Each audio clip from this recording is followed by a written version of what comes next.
کچھ لوگ زہر اگلنے کے بعد کہتے ہیں کہ میرا مطلب آپ کو تکلیف پہنچانے کا نہیں تھا۔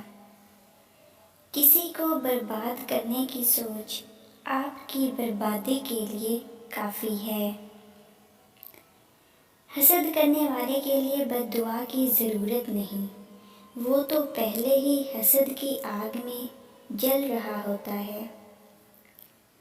خود کا دوسروں کے ساتھ مقابلہ کرنا چھوڑ دو، سورج ہو یا چاند اپنے وقت پر چمکتے ہیں۔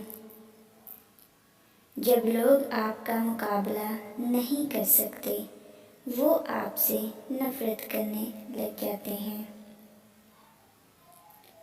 جب کوئی تم سے غصہ کرے اور تم سے حسد جلن نفرت کرے، بجائے غصہ ہونے کے اس کے غصے کی حسد جلن نفرت کی قدر کرو کہ وہ تمہیں خود سے بہتر سمجھتا ہے۔ حاسد مزاج لوگ ان کتوں کی طرح ہوتے ہیں جو ہر اس سوار کا پیچھا کرتے ہیں جو ان سے تیز رفتار ہوتا ہے۔ اختلافات کا حل ڈھونڈا جا سکتا ہے مگر حسد اور بغض کا نہیں۔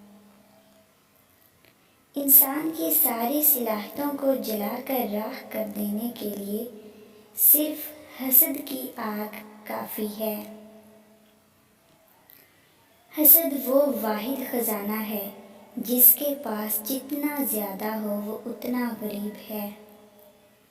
ماچس کی تیلی میں سر تو ہوتا ہے پر دماغ نہیں ہوتا، اس لیے ذرا سی رگڑ سے بھڑک تو اٹھتی ہے پر انجام اپنی ہی آگ میں جل کر خاک ہو جاتی ہے۔